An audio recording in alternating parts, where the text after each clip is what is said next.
केंद्रीय गृह मंत्री अमित शाह आज से लेकर के 27 तक बिहार के सीमांचल इलाकों के दौरे पर हैं।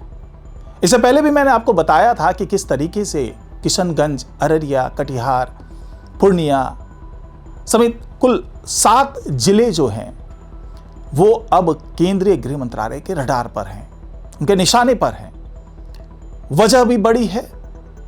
अब वजह की गंभीरता आप इससे समझ सकते हैं कि खुद केंद्रीय गृह मंत्री अमित शाह को यहां आना पड़ता है और जो उनका कार्यक्रम है उसके हिसाब से तमाम जो बड़े शीर्ष अधिकारी 7 जिलों के डीएम, एसपी, एसएसपी, सीमा सुरक्षा बल जो एसएसबी हैं उनके अधिकारी, आईबी के अधिकारी, ईडी के अधिकारी, सब लोगों के साथ वो बैठक करेंगे, समीक्षा करेंगे कि आखिरकार इन 7 जिलों में ऐसा क्यों हो रहा है।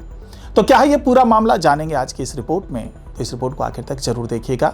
नमस्कार, मैं हूं डॉक्टर सुरजीत सिंह और आप देख रहे हैं वाईबीएन बिहार झारखंड। अगर आपने अभी तक इसे सब्सक्राइब नहीं किया है तो सब्सक्राइब कर लीजिए और अगर आपको ये वीडियो अच्छा लगे तो लाइक कीजिए, शेयर कीजिए और कमेंट जरूर कीजिए।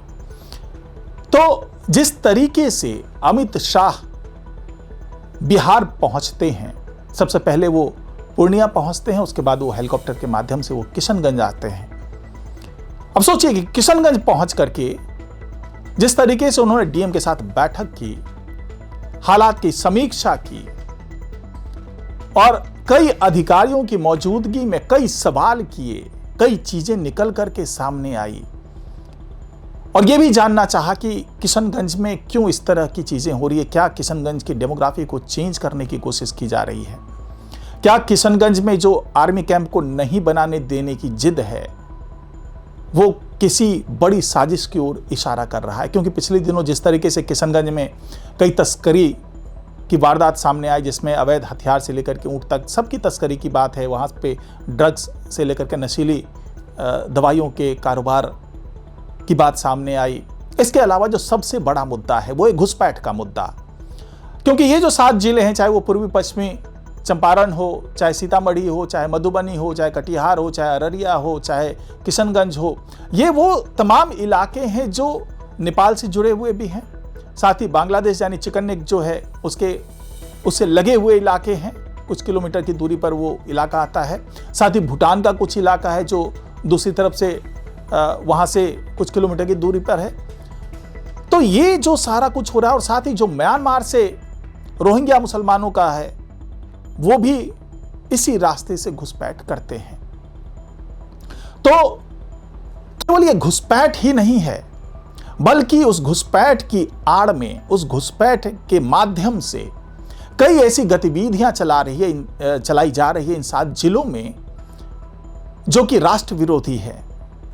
यही वजह है कि अमित शाह को खुद यहां पर आना पड़ा। उससे पहले इंस्ट्रक्शंस दे दिए गए थे कि आपको क्या क्या करना है, कौन कौन सी तैयारी करके रखनी है, कौन कौन से रिपोर्ट आपसे मांगे जाएंगे, कौन कौन सी फाइलें हैं जिसको खोला जाएगा। इसमें 2-3 तरह की चीजें हैं। एक तो जो जनसंख्या है, एक खास समुदाय का, अल्पसंख्यक समुदाय का, वो अचानक से इन जिलों में क्यों बढ़ रहा है तेजी से। जो घुसपैठिए हैं वो इन जिलों को क्यों निशाना बना रहे हैं।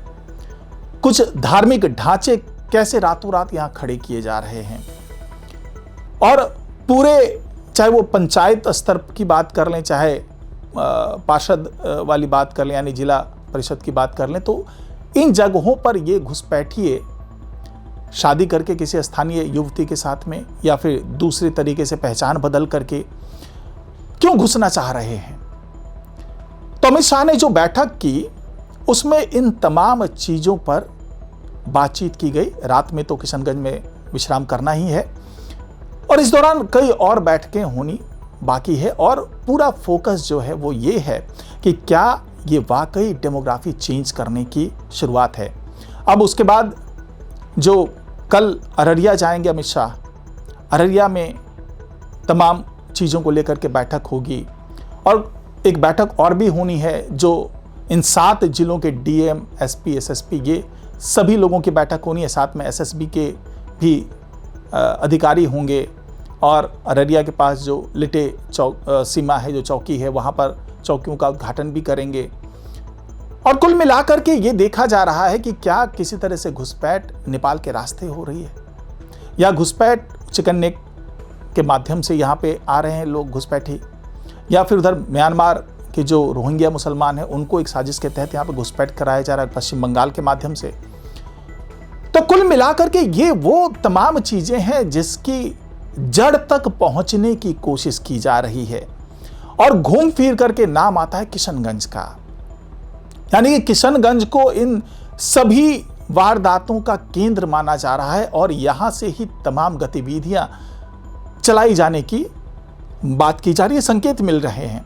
तो ये तमाम समीक्षा की जाएगी और अमित शाह खुद इन तमाम समीक्षा बैठकों में शामिल हो भी चुके हैं और आने वाले 27 तारीख तक शामिल होंगे, क्योंकि 27 तारीख को वो वापस पूर्णिया पहुंचेंगे और पूर्णिया से वापस वो दिल्ली जाएंगे। तो यानी कि 27 तारीख तक ये जो मिशन है वो चलता रहेगा और अमित शाह हर उस अधिकारी से मिलेंगे, चाहे वो आईबी का अधिकारी हो, चाहे ईडी का अधिकारी हो, चाहे एसएसबी का अधिकारी हो, चाहे जो तमाम मुख्य सचिव और जो डीजीपी हैं उनसे भी मिलने का कार्यक्रम है अमित शाह का, उनसे भी बातचीत होगी।